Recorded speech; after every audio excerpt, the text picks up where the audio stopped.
Then there was another one about timing the market, and I don't know if it was a tall line. Oh yeah, there you go. Should you wait for the market to crash? If you find a wonderful business or a wonderful stock, Should you wait for the market to crash? Then one that's going to remain great for 30 years. If it's going to be a great company for 3 years, three companies that you've terms. Well, I won't comment on the three companies that you've named, but in general terms, unless you find the prices of a great company really offensive, if you feel you've identified it, and by definition, a great company is one that's going to remain great for 30 years. If it's going to be a great company for 3 years, it ain't a great company. I mean, so you really want to go along with the idea of something that if you were going to take a trip for 20 years, you wouldn't feel bad leaving the money in with no orders with your broker and no power of attorney or anything, and you just go on the trip and you come back and it's going to be a terribly strong company.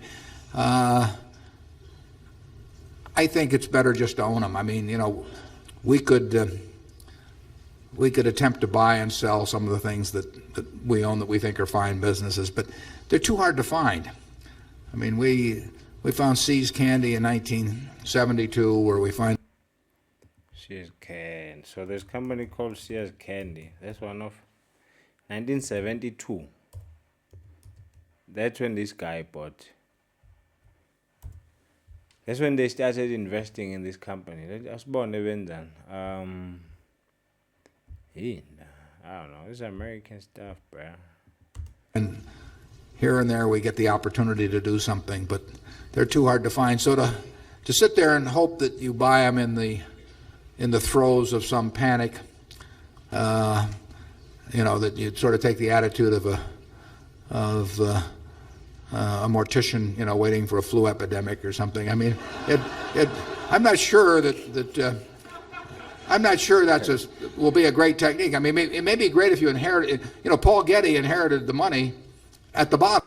Yeah, he's basically saying don't wait for the crash. Like, for example, like in 2020 the market crashed, right? COVID-19, right?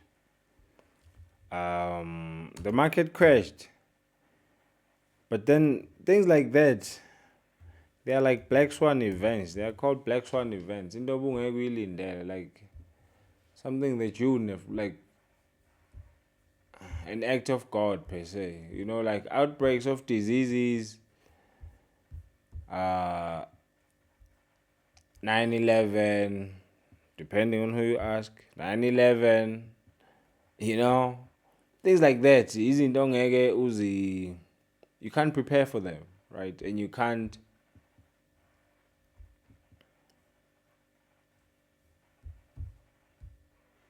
prepare for them, but at the same time, you can't sit around, or you don't sit around and say, I'm gonna wait for this company to drop 70%, then I'm buying, because you don't know.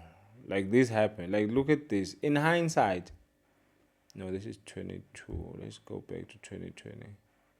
2020 actually, but yeah, this was the 2020 drop, right?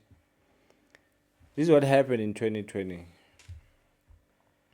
If you look at this, this is like February, March, right?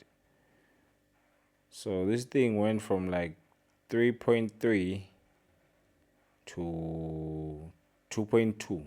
That's almost like 1,000. So within 2 months during COVID, this is the S&P 500. So this is an index that measures like the biggest 500 companies in America, right? So it's an index. But look at it now. You look at it now. Mawuguti, you said maybe, I don't know, you'll wait for COVID or something like COVID for you to invest. Uzophuthelwa because uzongena.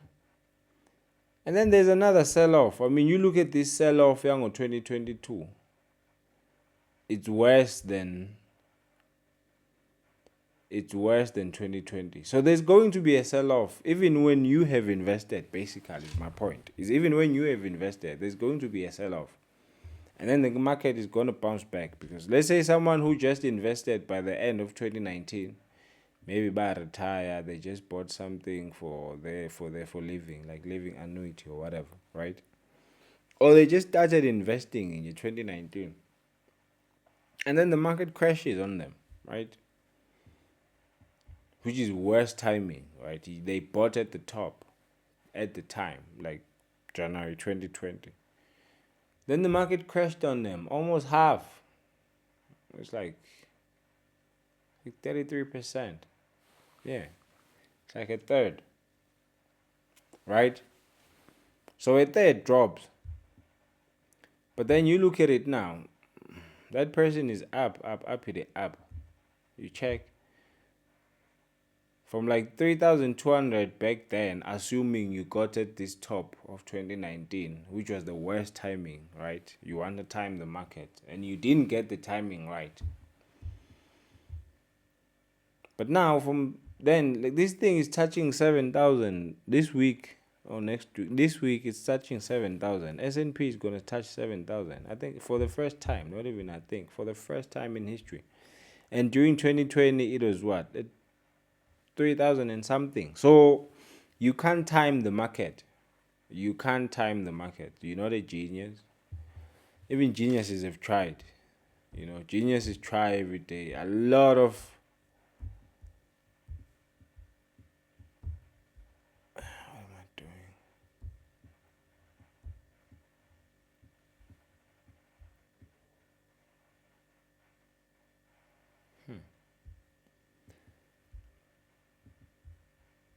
But I'm saying a lot of riches have been lost trying to time the market, basically.